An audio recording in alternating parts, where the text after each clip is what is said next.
날씨가 이제는 더 더워질 날만 남은 것 같아요. 장마도 마른 장마죠.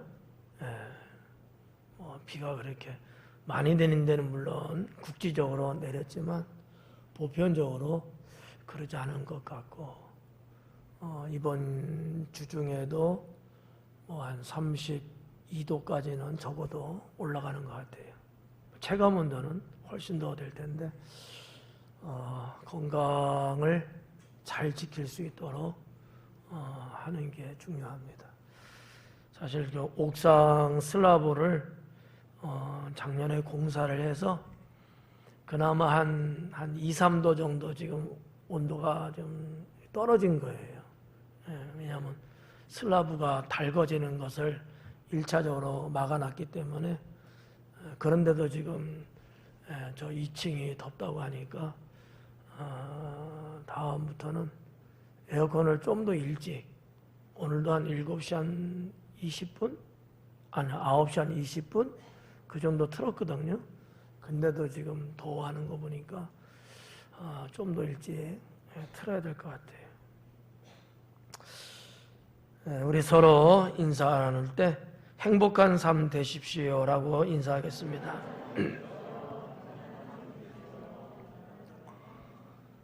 오늘 말씀의 제목이 뭐예요? 고달픈 삶이에요. 제목 자체가 고달퍼. 그죠? 근데 목사가 이렇게 목회를 하면서 사람들도 그렇고 또 우리 성도님들도 그렇고 가만히 살펴보고 생각을 해볼 때 이런 생각이 드는 거예요. 힘들어하는 사람들이 있구나. 힘들어하는, 피곤해하는 사람들, 고달픈 인생들이 있구나. 그런 게 느껴지면서 도대체 왜 그럴까? 이유는 어디에 있을까? 사람이 나쁜 것도 아닌 것 같은데, 성격이 개팍스럽지도 않은 것 같은데, 그렇다고 해서 자신들의 가정의 환경이 그다지 열악한 것 같지도 않은데 도대체 원인이 어디 있을까 생각하면서 기도를 하는데 하나님이 그런 마음 주시는 거예요. 이유가 있다는 거죠. 이유가 있느니라. 그래서 그 부분을 말씀을 준비했습니다. 아마 어떻게 보면 긴 시간 동안 준비된 말씀이라고 할 수도 있고 오래 전부터 느꼈던 것을 지금 또 설교하는 것이라고 볼 수도 있습니다.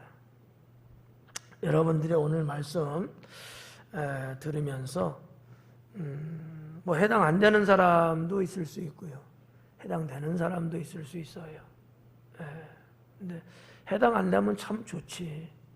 근데 혹시나 해당이 되면 말씀에서 답을 얻으셔야 되고요.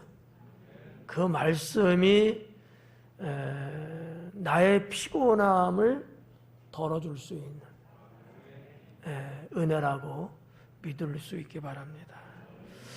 여러분은 하루하루 살아가면서 고달픈 삶으로 인해 힘들다고 하지는 않으셨습니까? 하고 질문을 먼저 던지고 싶어요. 때로는 나도 모르게 푸념하는 것처럼 고달프다 이렇게 한 적은 없으십니까? 우리 주변에는 믿음으로 산다는 분들이 꽤 많이 있잖아요. 누군가 물어보면 그분들 그런 얘기 하더라고요. 하나님 믿고 있다고. 그러니까 하나님은 믿고 있는데 삶은 고달프다 이런 얘기예요. 그분들 하는 말을 가만히 들어보면 또 교회 직분을 가진 분이라고 하는 것을 쉽게 눈치채기도 합니다. 이분은 교회 직분자구나. 왜냐하면 사용하는 단어가 다르고 또 분위기가 직분자는 직분 없는 사람하고는 다르거든요. 하는 소리 들어보면 알 수 있어요. 그런데 이런 분들이 사는 것이 힘들고 고달프다고 하니 뭐라고 할 말이 없더라고요.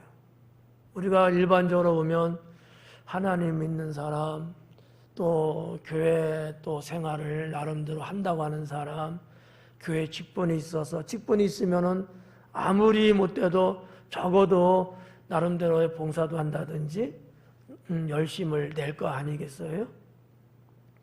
근데 그런 분이 사는 게 왜 이렇게 힘든가? 왜 이렇게 고달픈 인생일까? 하고 근심을 하고 걱정을 하고 어려워하더라고요. 그런 모습을 보면 우리 성도일 때도 그렇지만 우리 성도 아닐지라도 다른 교회를 출석해도 어떻게 좀 보면 미안하기도 하고 뭔가 이게 좀 위로가 되고 힘이 될 수 있는 말을 해줄 수 있어야 되는데 가슴이 그냥 턱 막혀요. 이러면 안 되는데 이런 생각이 앞서더라고요. 나나 너나 할 것 없이 왜 우리는 고달픈 삶을 겪고 있는 것일까? 물론 이것도 하나님 섭리 안에 있다 할 수 있습니다. 참고 견디고 기도하면서 기다리다 보면 행복해지고 언제 그랬냐는 듯이 맑은 인생 되는 경우도 있거든요. 하지만 한 가지 의미심장하게 알아야 할 것이 있지 않을까 목사는 그렇게 생각합니다. 그 고달픈 삶이 하나님보다는 나나 우리의 그릇된 신앙에 의해서 온다는 것이지요. 나의 고달픈 삶, 나의 벅차고 힘든 이 삶이 어디서 왔고 왜 오는 걸까? 그 원인 중에 가장 심각한 원인은 하나님을 믿는 신앙의 부조화, 신앙에서 뭔가 잘못된 부분들이 있기 때문에 온다라고 하는 것이죠. 오늘은 그것을 전하고자 합니다. 제가 몇 가지 말씀을 전하게 될 텐데 여러분 잘 들으셔야 돼요. 그래서 나의 삶, 그리고 내가 고달프고 피곤하고 힘들어할 때 그때 상황을 말씀을 조명해 보면서 문제를 헤쳐나가고 어려움을 해결해 나갈 수 있는 그러한 여러분 되기를 소망합니다. 자, 첫째는 가로막히는 이유가 있다. 고달픈 삶인데 왜 고달프겠어요? 뭔가 인생에 가로막히는 게 있으니까 고달픈 거야. 가로막히는 게 없으면 고달프지 않죠. 인생에 있어서 내 인생의 어떠한 부분에 있어서 자꾸 이렇게 가로막혀 차단되는 거야. 이런 경우들이 있다라고 하는 거죠. 하던 일들이 가로막혀. 예전에 그냥 별일 없이 쭉쭉 했는데 그 하던 일들이 언젠가는 가로막히는 사건이 자꾸 나타나. 그런 어떤 전조현상이 일어나는 거예요. 여러분 건강도 걸리죠? 한꺼번에 갑자기 한꺼번에 왕창 건강이 나빠져갖고 중환자실에 입원하고 그러진 않거든요. 벌써 전조현상들이 일어나는 사람이 있네. 전조현상이 일어난단 말이야. 이때 빨리 손 쓰면은 괜찮아요. 그죠? 근데 둔해서 그게 뭔지를 몰라. 이게 이러면은 중환자실 가든지 식물인간 되든지 죽어야 돼요. 예전에는 별일 없이 그냥 하던 일들이 그냥 쭉쭉 잘 됐어요. 하던 일들이 가로막힌 적이 없었어. 별탈 없었던 거죠. 근데 언젠가 보니까 하던 일이 자꾸 가로막히는 일이 생기는 거야. 가로막히는. 어때요? 좋은 현상인가요? 아니죠. 그러면 어떻게 느끼셔요, 여러분? 이거는 뭔가 내 신앙의 전조 현상이다.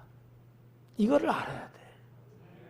이거를 못 깨달으면 목숨으로 대신할 날이 올 수 있어요. 네.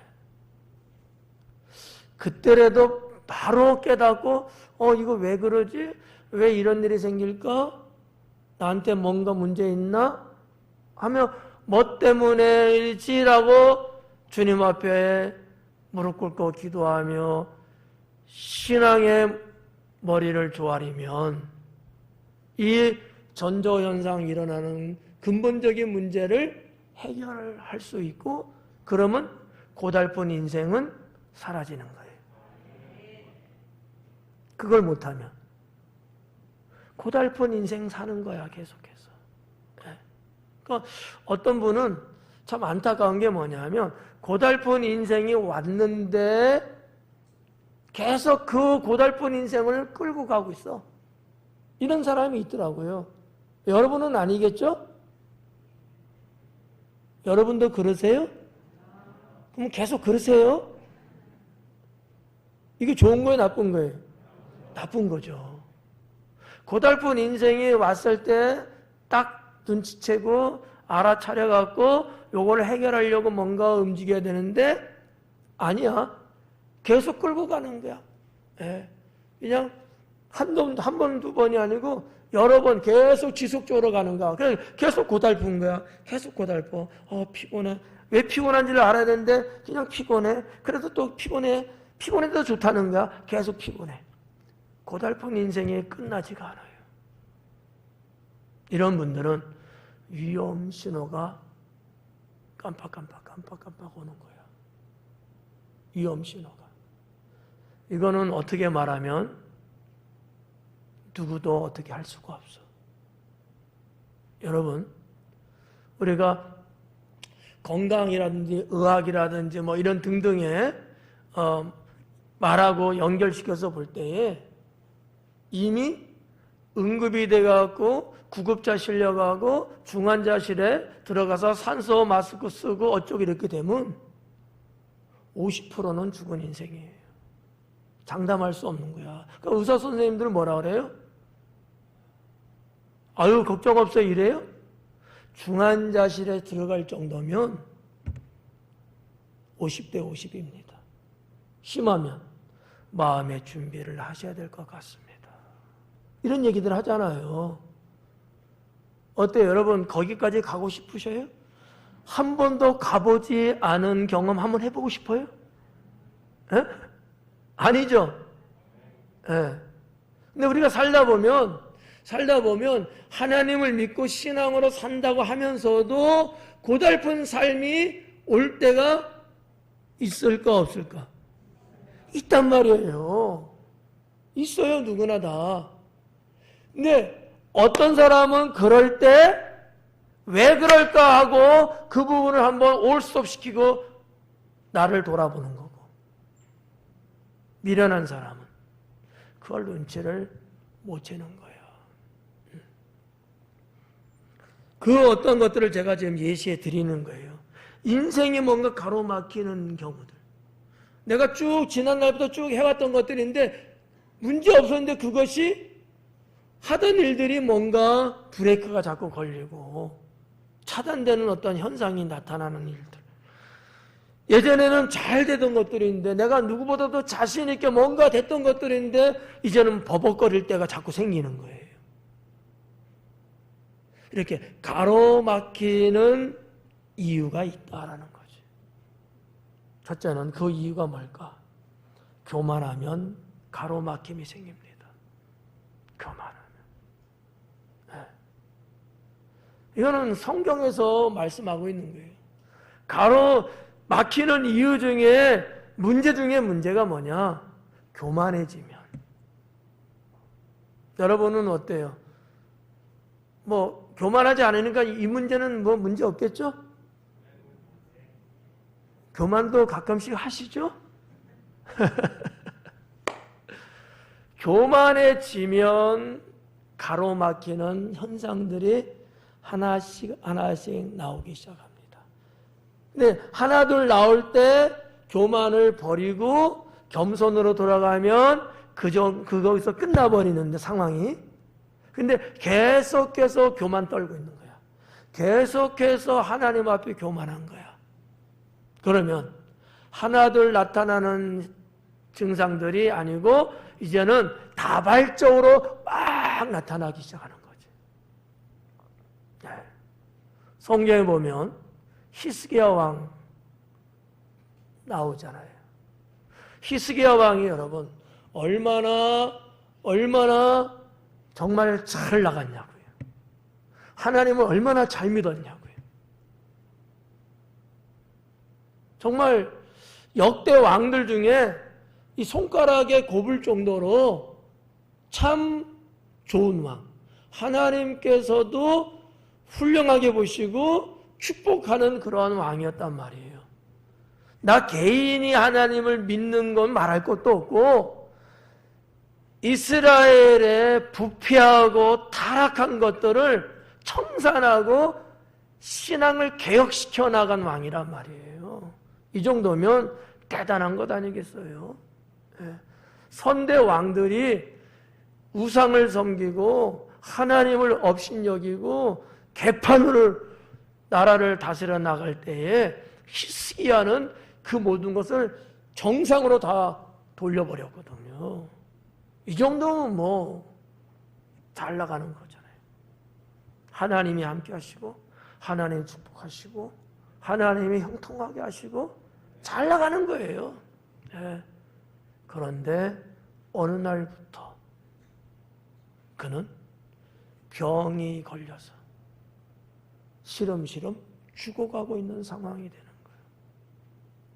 왜 그랬을까? 교만해졌어요. 내가 생각하는 대로 계획하는 대로 일이 잘 되는 거야. 누구 하나 내 앞을 가로막아서 뭐를 할 수가 없을 정도로 정말 열이면 열, 백이면 백 형통한 거예요. 국가 운영도 그렇고 가정사도 그렇고 자기 신변도 그렇고 어느 것 하나 탓할 수 없을 만큼 정말 잘 나가는 거야. 그러면서 그가 교만하기 시작합니다. 마치 내가 잘해서 내가 하나님을 잘 믿으니까 그렇지 하나님 잘 믿으니까 그런 건 맞아. 틀린 말은 아닌데 거기에 교만이 들어간 거야. 내가 하나님을 잘 믿어서 틀린 말은 아닌데 그래서 잘된 게 아니고 그것을 어여삐 보신 하나님이 은혜와 복을 주셨기 때문인데 그것은 싹 빼버리고 내가 잘해서. 여러분들은 어때요? 이런 생각 갖고 있을 때 여러분 분명히 있을 겁니다. 위험한 신호예요. 여러분이 잘한 건 맞아. 그럴지라도 하나님이 은혜 주시고 복 주셔서 된 것이지 내가 잘한 것만 갖고 되는 것은 아니다라고 하는 거예요. 이거를 잘못 알고 있으면 가로막히는 고달픈 인생이 오기 시작합니다. 교만하면 그렇다는 게 교만하면. 두 번째는 신앙에서 벗어날 때 가로막히는 일들이 생깁니다. 신앙에서 벗어나는 일들이 자꾸 있을 때 여러분 다 하나님을 믿고 계시죠? 신앙으로 살고 계시죠? 네, 잘하고 계시는 거예요. 그런데 잘 들어봐요.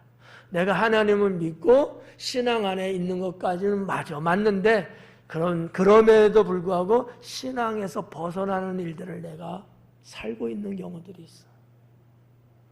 여러분 완벽하게 하나님을 잘 믿으면서 신앙생활 완벽하게 퍼펙트하게 살아가고 있으신가요?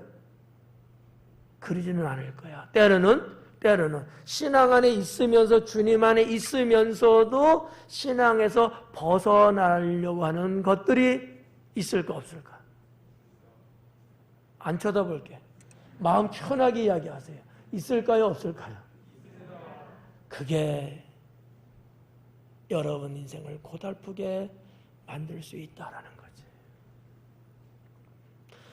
교회 바깥에 있는 세상 사람들에 대한 말씀 아니에요. 하나님 믿는다고 하고 교회 안에 들어와 있는 우리들 이야기입니다. 예배 때마다 예배도 드리고 모일 때마다 빠짐없이 모이고 주님의 이름으로 뭔가 복음을 하고 뭐 할 때마다 내가 거기에 찬성하고 참여하고 적극적으로 뭔가 지원하고 잘해요. 잘한다고. 잘하면서도 부분 사이사이에 내가 신앙에서 벗어나는 생각과 말과 행동을 할 때들이 있다라고 하는 것이지. 안 그랬던데, 그러지를 않았었는데 늘 그러면서 살지는 않잖아요. 안 그러면서 살잖아. 근데 어느 날부터는 내가 간간히 그러는 거야. 신앙에서 벗어나는 조짐이 보이는 거야. 이럴 때 내 인생에 가로막히는 현상들이 오기 시작한다. 이것이 중첩되면, 이것이 쌓이면 고달픈 인생이 되는 거예요. 한 번, 두 번에서 그런 게 아니야. 그거를 못 깨닫고 계속해서 허용하면.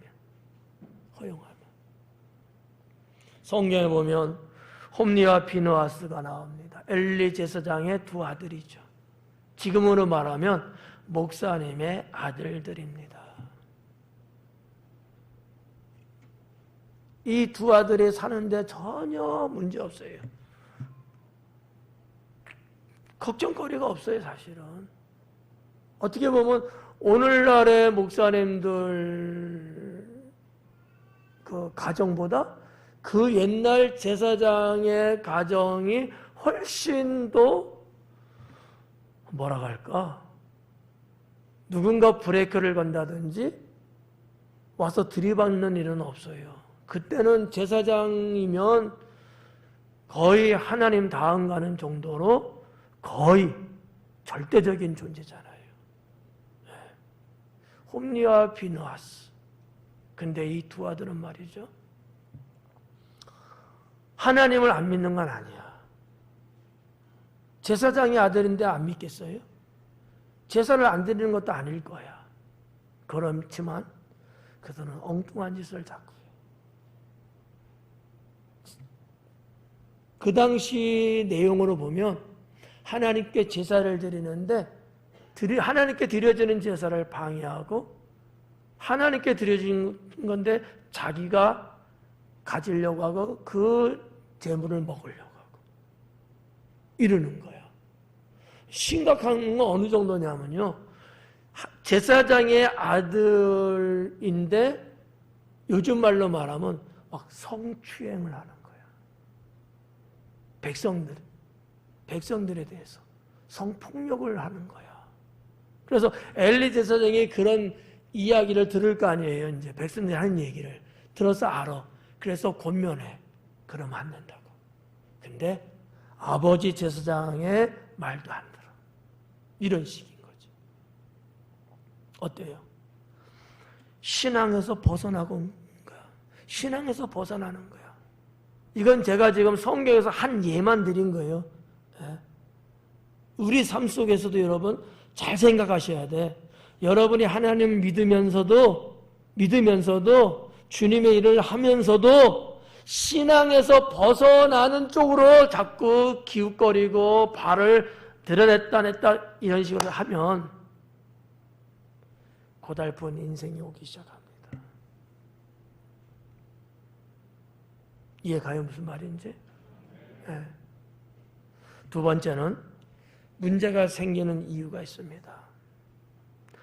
여러분 삶에, 내 삶에 문제가 생기는 이유가 분명히 있다. 아까 첫 번째는 가로막히는 거라고 그랬어요. 그죠? 가로막히는 이유가 있다. 두 번째는 문제가 생기는 게 있다.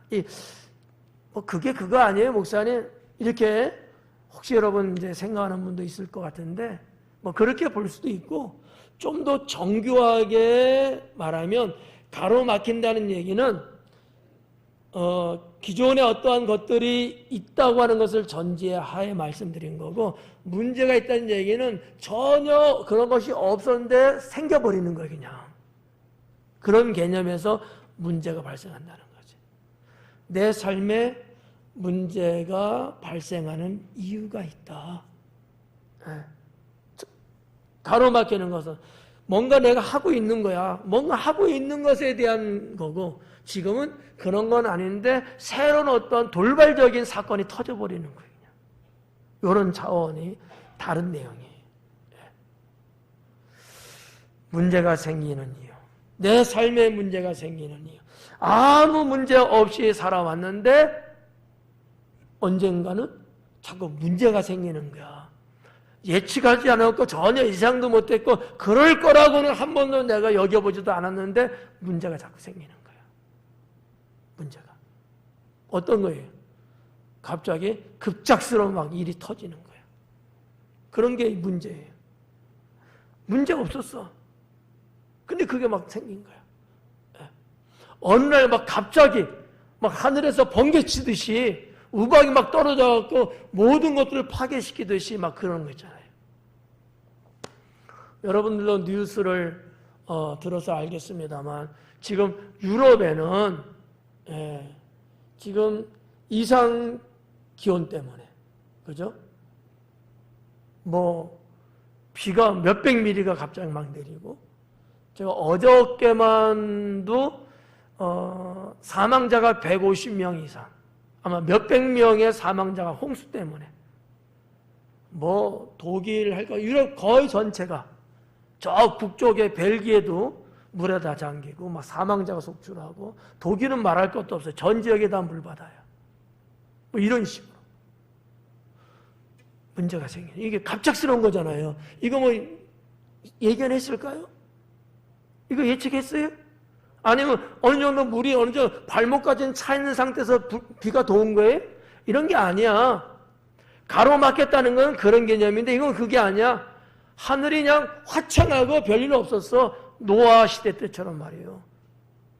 기상청도 예측할 수 없었던 거야. 갑자기 그냥 퍼붓기 시작하는데 하루에도 막 200mm, 한 시간에도 막 100mm인가 얼마인가 할 때 엄청나게 쏟아지는데 순식간에 600 몇십 미리가 막 해갖고 도로가 다 마비되는 거잖아요. 성도 여러분, 왜 이러한 문제가 생길까요? 무엇 때문에 이런 문제가 생길까요? 첫째는 하나님 앞에 범죄했을 때. 하나님 앞에 범죄. 뭔가 신앙에서 이탈하는 이거하고는 개념이 달라요. 그건 내가 신앙으로 올바른 신앙 속에서 이렇게 하는데 거기서 조금 부족한 부분을 말하는 거라면 하나님 앞에 범죄한다는 건 그 개념보다 더 심각한 거예요. 진짜 실제적인 죄를 짓고 있는 문제예요. 범죄할 때 인생에 이렇게 생각지도 못했던 감당할 수 없는 이러한 문제가 발생한다라고 하는 거죠. 여러분이 잘 아는 다윗왕은요 꿈에도가 뭐야? 정말 다윗왕 본인도 그를 알고 있는 백성들도 심지어는 주의 선지자들 제사장들조차도 전혀 생각지 못했던 일이 터지고 말아요. 그는 한 여인을 간음하고 그의 남편을 죽이고 누가 다윗같이 위대하고 훌륭한 그것도 신앙으로 하나님을 최고로 섬긴다고 하는 그와 같은 자를 어떻게 감히 그런 생각이나 했겠어요? 하나님 앞에 이렇게 큰 죄를 졌을 때 인생에 문제가 생깁니다. 그러면 다윗 왕에는 어떤 문제가 생겼어요? 그가 낳은 아들이 곧 낳자마자 죽고 맙니다. 엄청난 충격이죠. 그러나 하나님이 내리신 심판이었습니다. 다윗 왕이 저지른 것은 하나님 앞에 큰 범죄예요. 이건 신앙생활을 하면서 내가 조금 미약하고 부족하고 발 하나가 좀 미끄러졌다 이 정도가 아니란 말이에요. 이건 엄청난 범죄인 거야. 우리가 살면서 하나님 앞에 이런 죄를 짓는 경우가 있단 말이에요. 대표적인 게 뭐야? 우상숭배 같은 것도 그럴 수 있고, 그죠? 사람을 살인한다든지, 아니면 엉뚱하게 범죄를 흉악무도하게 짓는다든지, 그런 거 있잖아요. 그럴 때는 인생에 문제가 발생합니다. 이거를 그냥 아무렇지 않은 거로 생각하시면 안 돼요. 그럴 때 빨리 여러분 정신 차리고 주님 앞에 엎드려 회개하고 돌아서야 돼. 그냥 조금 있으면 괜찮겠지, 누구도 보니까 그런 일인데 별일 없더라고. 이런 식으로 무마하고 자기를 위로하는 그러한 생각 가져서는 안 된다. 오히려 여러분, 하나님을 정말 믿는 사람이라면 다른 사람들의 삶의 모습을 보면서 우리는 경각심을 갖는 게 맞는 거예요. 근데 나한테 일어나는 일이잖아. 나한테 일어나는 일이잖아. 그런데도 불구하고 그걸 못 깨닫으면 할 수 없지. 생명으로 대신해야지. 그것도 하나님이 사랑하니까 목숨은 구원하시는 거예요. 그런데 그게 그렇게 은혜스러운 일은 아니잖아요. 그렇잖아요. 이거는 은혜로운 게 아니야. 이건 처참하고요. 이건 불쌍하고요. 참 안타까운 일이죠.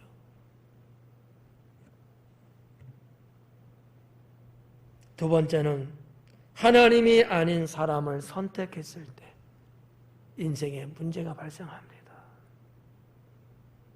여러분, 하나님과 사람 둘 중에 선택하는 일이 생기면 누구를 선택해요? 그렇죠.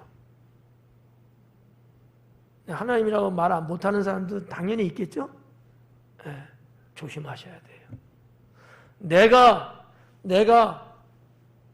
살면서 하나님을 선택할까? 사람을 선택할까? 이런 경우가 있을까요? 없을까요? 있죠. 그럴 때 나는 누구를 선택하느냐는 거지. 하나님을 선택하면 문제가 없어. 근데 사람을 선택하면 인생에 문제가 와요.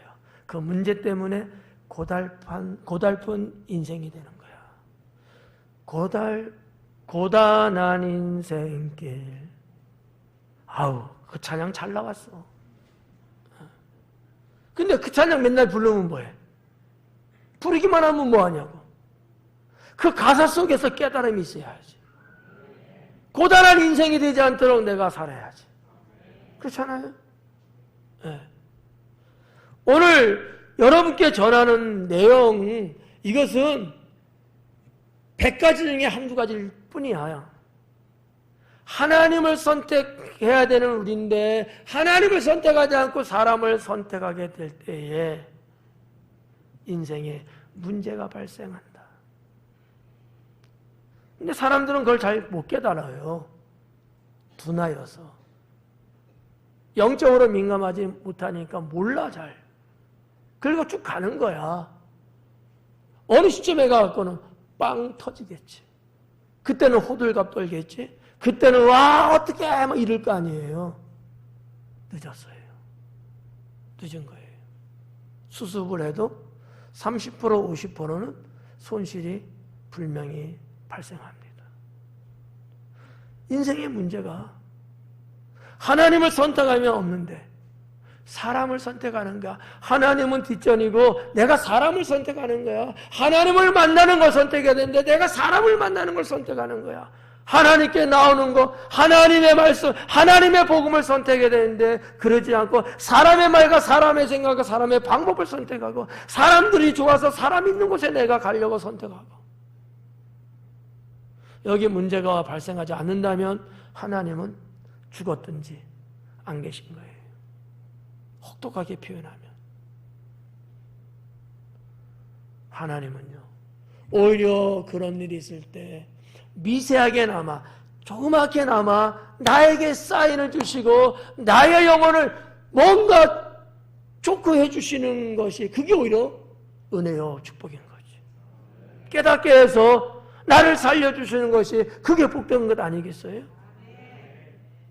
하나님은 그러셔요. 근데 내가 미련해서 몰라. 내가 미련해서 몰라.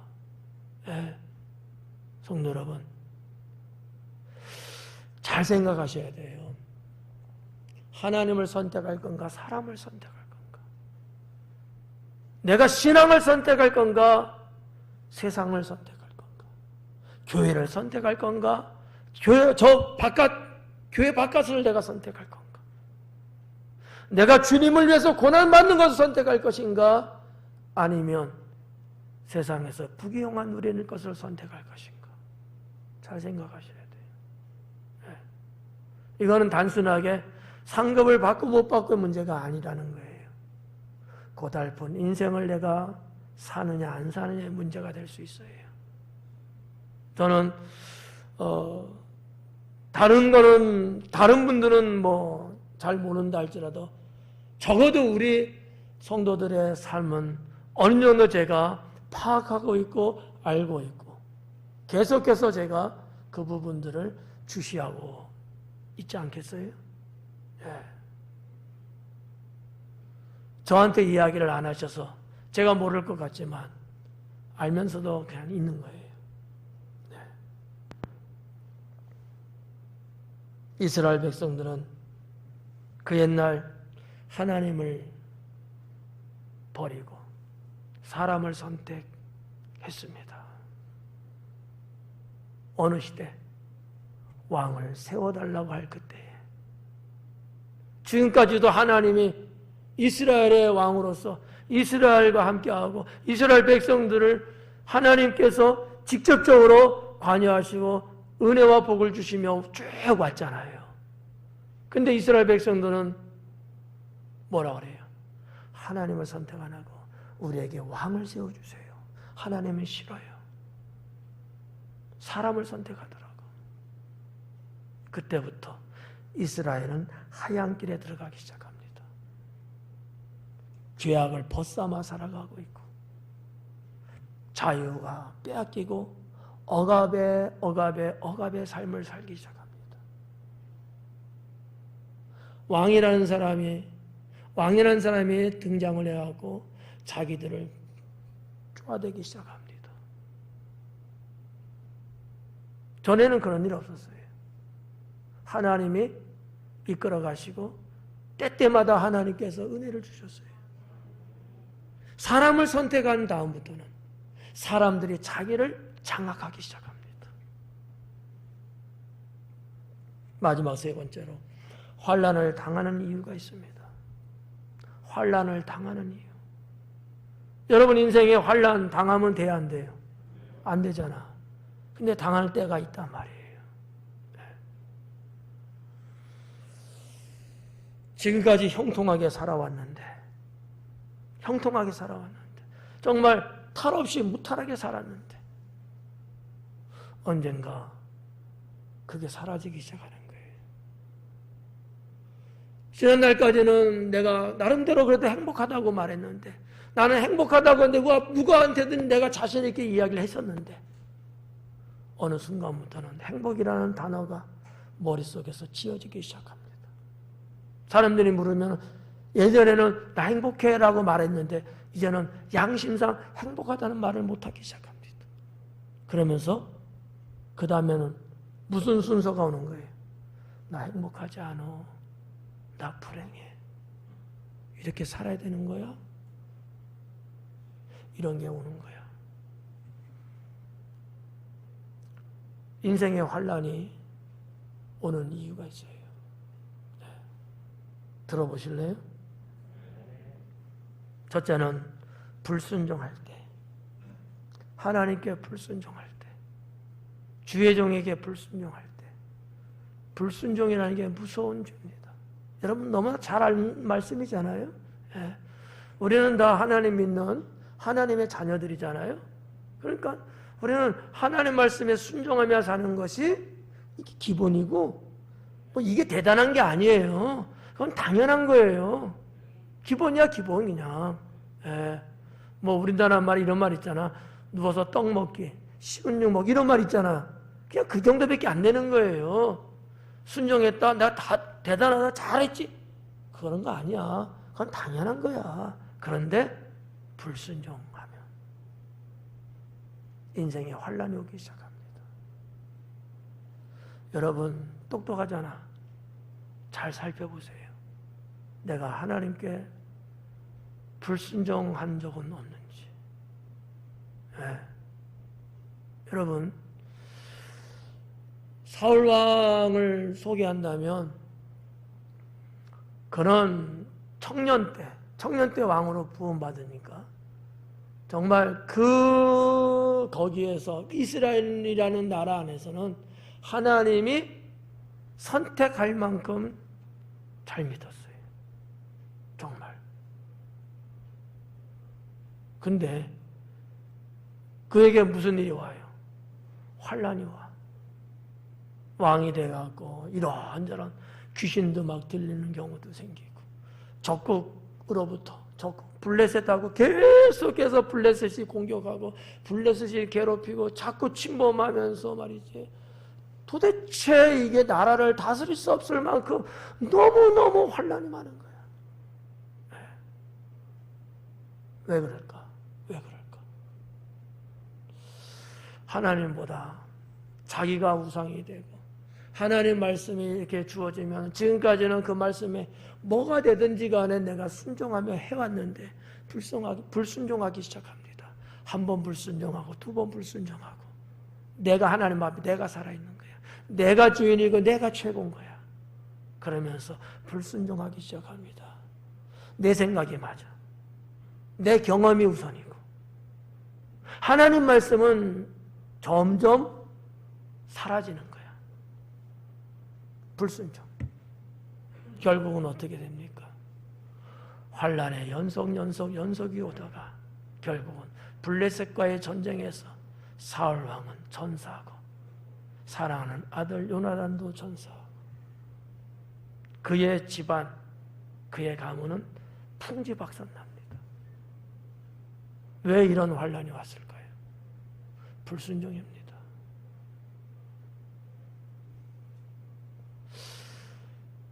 대부분 목사님들이 이런 설교 잘 안 하잖아. 안에서 만약에 성도들이 이런 길로 가면은 누가 책임져야 될까? 무엇으로 그것을 회복할 수 있을까? 저라고 이런 설교하고 싶겠어요? 근데 주님이 이 설교하라는 거야. 이 설교하라는 거야. 고달픈 삶, 고달픈 인생에서 회복시켜 주시기 원하시는 우리 하나님이신 거야. 저는 그렇게 받아들였어요.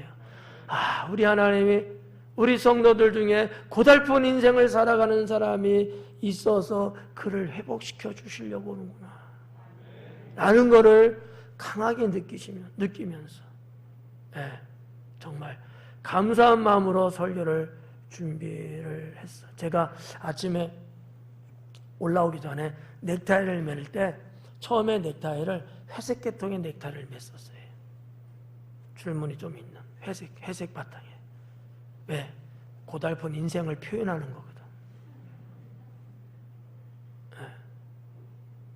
그러다가 고민해. 설교도 고달픈 삶인데 넥타이도 고달픈 걸로, 이거 좀 우리 성도들이 이 뜻을 알면은 그 자체가 고달프겠구나 해서, 아니지, 설교 내용은 고달픈 것에 되지만 조금 회복하라는 거로 좀 바꿔서 해서 넥타이를 바꿔서 붉은색을 메고 나왔어요. 불처럼 회복하고 살아나라고.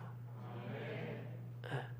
여러분 이런 말하면 또 여러분 앞으로 계속해서 이제 목사님 또 무슨 넥타이나 또 막 심각하게 그러지는 말어. 그러지는 마는데 넥타이나 옷이나 이런 거를 예배 드릴 때는 다 연관성이 있게끔 가급적이면 제가 하거든요. 네. 넥타이가 한 100개는 넘을 거야. 한 100개는 버렸어. 메시지마다 거기에 비슷한 거를 좀 매려고 하는 상징성이 있는 것 같아요. 양복은 그럴 수가 없어. 그렇죠. 양복을 어떻게 여러분 100벌씩이나 그럴 수는 없어. 근데 넥타이는 뭐 싸니까. 우리 하나님의 마음이 무엇이구나 하는 것을 목사가 느꼈어요. 목사도 우리 성도들의 마음을 아니까 그게 좋겠다.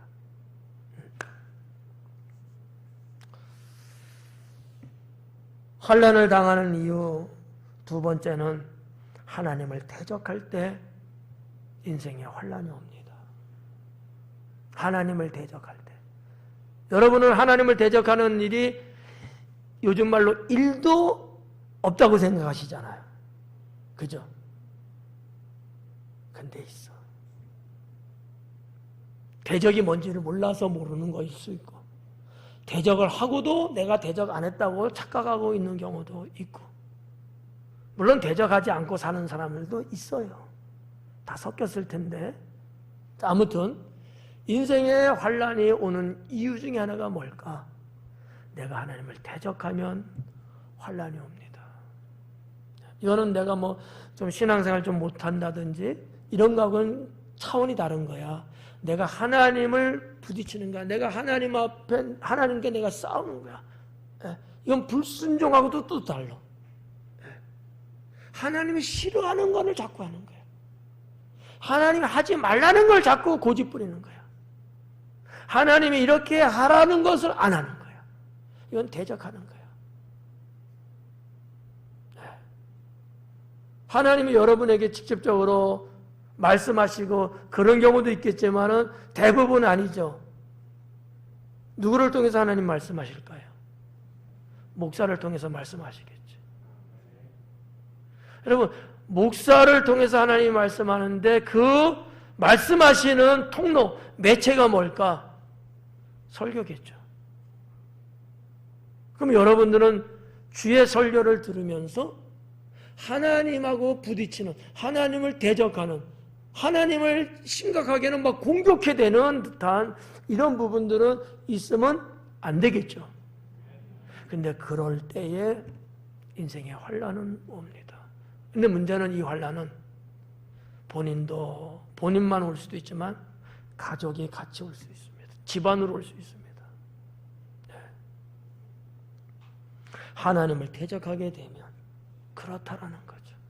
성경에 여러 많은 인물들이 있습니다. 그 중에 대표적인 게 아마 북이스라엘의 아합왕일 거예요. 아합왕도 여러분 이스라엘 사람이잖아. 그도 하나님을 모르는 거 아니야? 안 믿는 건 아니에요. 근데 이세벨을 아내로 맞이하고, 이세벨은 이방 여인이거든. 맞이하고 우상 숭배 허용하고, 하나님이 가정을 여기는 거 허용하고, 하나님이 하지 말라는 걸 굳이 하고, 하나님이 하라는 건 굳이 안 하고, 하나님 신경 거스리게 자꾸 하나님과 대적하는 거야. 그래서 주의 종을 막 죽이잖아. 그래서 나도 몸조심해야 될 것 같아. 여러분이 저 죽일까 봐. 아합왕은 그런 사람이란 말이지. 여러분, 그의 가정이나 그의 인생에 어떠한 일들이 일어나요? 하나님의 심판이 임하잖아. 그래갖고 여러분, 아합왕은 결국 아람에 의해서 침략을 당하기도 하지만 국가가 그들에 의해서 죽고 말잖아. 시신까지도 말이죠. 개들이 물어뜯고 개들의 밥이 돼버리고 거리에 그냥 낭자하게 흩어져 버리고, 그 아방이나 이세벨이나 그의 자식, 그의 가문은 다 찢어져 버리고, 하나님을 대적하는 자에게 하나님이 행하시는 심판 아니겠어요? 여러분, 하나님을 대적한다 해서 뭐 칼 들고 하나님하고 싸움하고 챙챙챙챙하고 빵빵빵빵 총 쏘고 그런 개념이 아니잖아. 우리가 하나님을 믿는 건 분명하고 하나님 안에서 사는 건 분명한데, 때로는 내가 하나님 말씀에 거슬리는, 하나님이 기뻐하시고 원하시고 뜻하시는 바가 있는데 그거를 행하기보다는 오히려 안 하고 주님의 그 선하신 은혜를 내가 발로 짓밟으면서 보라는 듯이 말이지 엉뚱한 길로 가고, 이것은 하나님 대적하는 겁니다. 교회 바깥에 있는 분에게 전하는 말씀 아니에요. 하나님 믿는다고 하는 교회 안에 있는 우리들이에요. 나는 아니겠지라고 생각하시겠지만, 아니면 정말 잘하는 거지만 아니지 않을 수가 있습니다. 내가 그걸 몰라서 그런 거예요. 몰라서. 성도 여러분, 여러분의 인생은 고달프기보다는 달달하고 행복하기를 축원합니다. 하나님의 보장으로 신앙의 삶 안에서 무탈하고 즐겁고 행복하게 삶이 진행되고 사랑을 나누고 기뻐하면서 매사에 형통하기를 다시 한번 축원합니다. 적은 일이나 큰 일이나 좋은 일이나 안 좋은 일에도 감사들 하시고요. 얼굴을 붉히기보다는 밝게 웃으면서, 근심 걱정하면서 스트레스 받기보다는 모든 것을 하나님께 맡기고 기도하면서 찬양할 줄 아는 그러한 성도가 되셔서 고달픈 삶이 아니라 행복한 삶이 되기를 축원합니다. 기도하겠습니다.